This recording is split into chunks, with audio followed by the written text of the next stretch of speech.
네, 안녕하세요. 주식은 역시 기리기리세 기리십니다. 안녕하세요, 여러분들. 자, 매주 토요일마다 돌아오는 그 시간입니다. 이번 주 공모 일정 빠르게 보도록 하겠습니다. 같이 공부하시죠. 렛츠 기릿.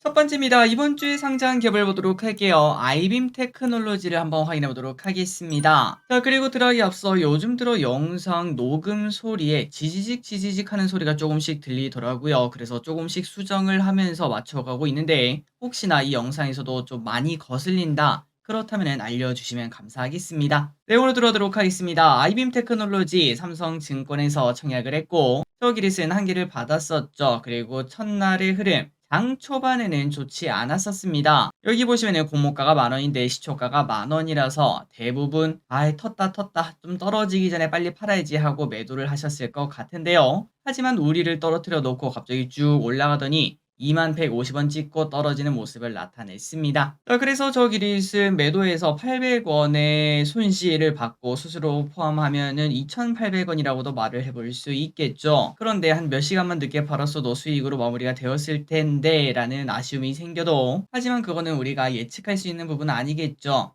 공모주가 이제 상장 이후에 쭉 올라가는 모습을 나타냈기 때문에 다음에 수익이 더 좋아지겠다 이렇게 생각하고 넘어가면 될 것 같습니다. 다음입니다. 이번 주에 청약한 기업 정말 많았습니다. 우리가 어떤 기업을 청약했는지 한번 보도록 하겠습니다. 첫 번째 유라클 키움증권에서 진행을 했고요. 이렇게 보면은 데이터가 나쁘지 않았습니다. 그래서 저길이 청약을 했으며, 하지만 0.5개가 배정 수량인데 저길이는 0개, 빵개를 받았습니다. 저 대신에 기름들 많이 받으셨길 바라고, 그리고 좋은 결과도 분명 따라오길 진심으로 바랍니다. 다음입니다. 넥스트 바이오 메디컬 한국투자에서 진행하는 친구인데요. 저길이는 패스를 했던 기업이죠. 그리고 증거금 또 2,300억밖에 안 몰리는 모습이고 데이터 자체가 좋지 않기 때문에 좋은 결과가 나타나기는 조금 어렵지 않겠나라는 생각이 듭니다. 다음입니다. 전진 건설 로봇. 요 기업 같은 경우에는 데이터가 매우 좋았습니다. 이제 그래서 저기리슨 청약을 했고 증거금 8.2조나 몰렸으며 균등 배정 수량은 1.3개, 제발 2개 받기를 진심으로 바라봅니다. 그리고 이 친구의 장점은 바로 이거죠. 시가총액이 2,500억, 상당히 큰데요. 유통금액이 400억밖에 안 됩니다. 자, 기대분들 모두 2개 이상 받으시고 좋은 결과 있기를 바라고요. 다음입니다. K3i 저기릿은 청약을 패스를 했죠. 기관 데이터가 그렇게 좋지 않았기 때문에 패스를 했고 증거금은 900억밖에 몰리지 않았고요. 균등 배정 수량은 2.8개. 데이터가 좋지 않기 때문에 좋은 결과 있기는 힘들겠지만, 그런데 갑자기 이런 친구들이 대박을 터뜨리기도 하지 않겠습니까? 그런 흐름이 나타나 공모주 시장 전체가 좋아졌으면 좋겠습니다. TDS 팜을 보도록 하겠습니다. 금요일에 시작했고 다음 주 월요일까지 진행하는 친구인데요. 데이터가 나쁘지 않았죠. 그래서 저기릿은 청약을 이미 완료했습니다. 그리고 이 친구의 장점은 바로 예상 시총이 700억밖에 안 된다는 점.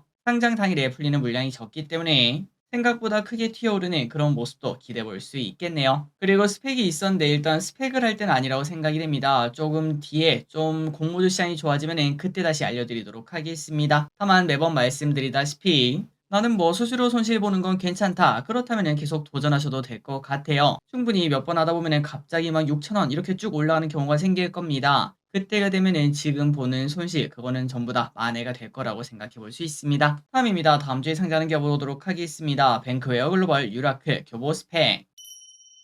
자, 뱅크웨어 글로벌 기간 데이터가 나빴습니다. 보시다시피 155대 1밖에 안 되죠. 그래서 증거금은 6,700억밖에 몰리지 않았고 사람들의 관심이 그렇게 많지 않은 기업이라고 생각이 됩니다. 그리고 저기릿은 당연히 패스를 진행했고 좋은 결과 있었으면 좋겠습니다. 다음입니다. 유라클을 보도록 하겠습니다. 데이터가 나쁘지 않았죠. 다만 유통금액이 500억으로 그렇게 낮은 편은 아니지만 그래도 최근 들어 공모주가 장 초반에 좀 약했다가 쭉 올라가는 모습을 나타내지 않았겠습니까? 그렇기 때문에 기대분들이 장 초반에 수익이 그렇게 크지 않다, 지금 공모가가 21,000원이니까 한 5,000원 정도 수익밖에 안 나왔다, 그렇다면은 한번 기다려보는 것도 괜찮을 것 같습니다. 하지만 뭐 장 초반에 뭐 만원 정도 수익을 이미 줬다면은 저 같으면은 아마 매도를 바로 할 것 같긴 하네요. 기대분들도 이제 공모주 매도 많이 해보셨죠? 어떤 식으로 매도해야 될지 어느 정도 감이 잡히실 거라 생각합니다. 가장 중요한 거는 최고가에 매도하는 거는 불가능합니다. 불가능해. 그렇기 때문에 그냥 욕심 버리고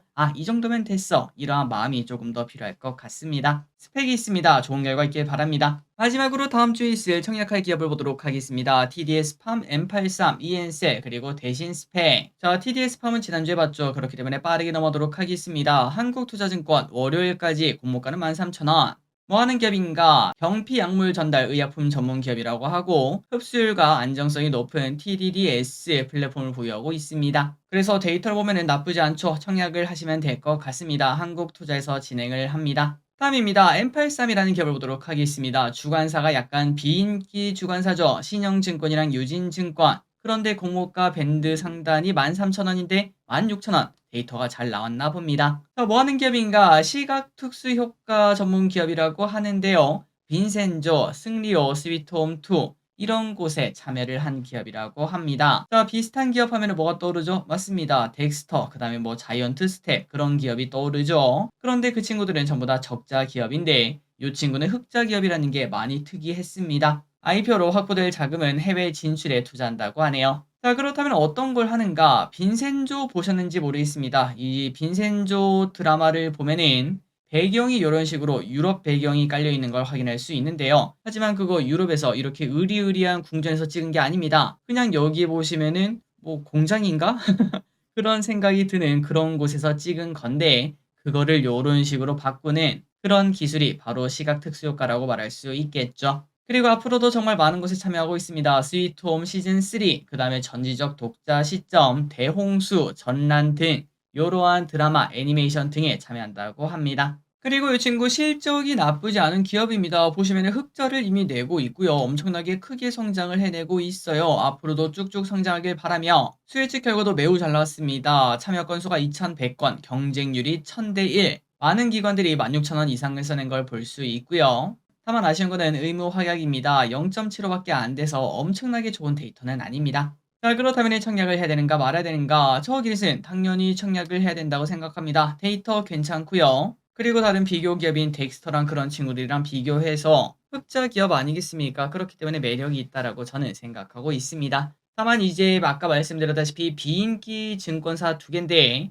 유진투자증권 같은 경우에는 내일까지 만들 수 있는 것으로 보입니다. 청약 초일, 전일까지 개설이기 때문에 유진투자증권은 만들 수 있다는 건 참고하시면 될 것 같고요. 하지만 신형은 만들 수가 없습니다. 4영업일 전까지 개설이기 때문에 지금은 만들 수 없다는 건 참고하시면 될 것 같습니다. 하지만 여러분들이 유진투자를 그렇게 많이 만드시지는 않을 것 같습니다. 그 이유는 37,500주밖에 안 돼서 계좌를 만든다고 하더라도 배정을 받을 수 있을까라는 생각을 해볼 수 있으며 그리고 중요한 건 이겁니다. 자, 예전부터 유진투자증권은 악명이 조금 높았는데요. 도대체 이게 무슨 자료인가 봤더니 예전에 참여했던 IMT 마녀공장 파도를 보면은 우리 이때까지 균등 배정의 정의가 뭐죠? 맞습니다. 10개를 청약하든 100개를 청약하든 모두 일렬로 딱 세워놓고 거기서 돌려 돌림판을 하지 않았겠습니까? 하지만 유진투자증권은 많이 청약한 사람 우선적으로 주식을 주는 곳입니다. 그러니까 뭐 예를 들어 자, 여기 보시면 한 건당 배정 수량이 청약단이 10건은 하나인 걸 확인할 수 있고 20개를 청약했다면 2개인 걸 확인할 수 있습니다. 그리고 밑에 가도 30개, 40개, 50개를 청약하면 모두가 2개씩 받았죠. 이 말인 즉슨 사람들을 일렬로 세울 때 그냥 랜덤으로 세우는 게 아니라 50주 청약하셨어요? 저 앞에 가서 서세요. 40주예요? 그러면 그 뒤에 서세요.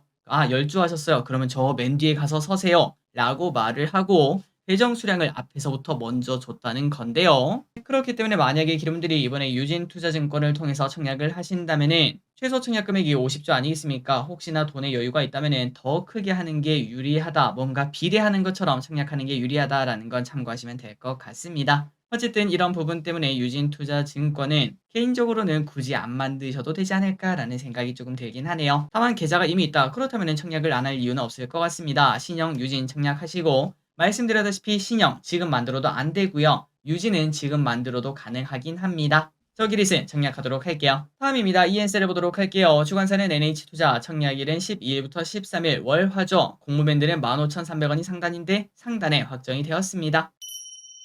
이 기업은 뭐하는 기업인가? 세포 유전자 치료제 위탁 개발 생산 및 신약 개발 전문 기업인데요. 상장을 통해 조달한 자금은 GMP 제4공장 건설 그리고 임상 시험에 사용한다고 합니다. 그리고 다른 CDMO 회사들, 신약 개발 회사들과 다르게 두 개를 같이 영위하는 기업이고 그러다 보니까 CDMO로 돈을 벌고 그 번 돈으로 신약 개발을 하는 기업이라고 하네요. 자, 그렇다면 실적 아직까지는 나쁩니다. 내년까지도 적자일 것으로 예상을 한다고 하고요. 데이터는 어떤가? 당연히 바이오다 보니까 또 적자 기업이다 보니까 당연히 별로일 거라고 생각을 했는데 생각 외로 괜찮았습니다. 기관 참여 2,100건, 경쟁률 950대 1. 대부분의 기관들이 15,000원 이상을 써낸 걸 확인할 수 있는데 그래도 공모가 잘 맞췄습니다. 15,300원에 확정. 의무 확약은 0.2%로 이것 또한 아쉽긴 합니다. 자, 그렇다면 이 친구는 어떻게 될까? 저기릿은 청약하도록 하겠습니다. 데이터가 나쁘지 않죠? 청약을 해볼 만하다고 생각하고, 그리고 예상 시총은 1,400억인데 유통물량 예정치는 33%, 상장 당일 풀리는 물량은 500억 미만입니다. 마지막으로 환매 청구권이 있습니다. 요것 때문에 청약하는 거라고도 말을 해볼 수 있겠네요. NH 투자가 있다면 청약하시면 될 것 같습니다. 마지막으로 스펙이 있습니다. 일단은 패스하도록 하겠습니다. 달력이 있습니다. 달력이 이렇게 나와 있으니까 참고하시고요. 이제 청약할 만한 공모주가 조금은 줄어들었네요. 한 주에 한두 개밖에 없는 걸 확인할 수 있습니다. 3초 뒤에 넘어가도록 할게요. 자, 오늘의 공부 여기까지 끝났습니다. 항상 이렇게 같이 공부해 주셔서 진심으로 감사합니다. 지금까지 길이셨습니다. 빠이요.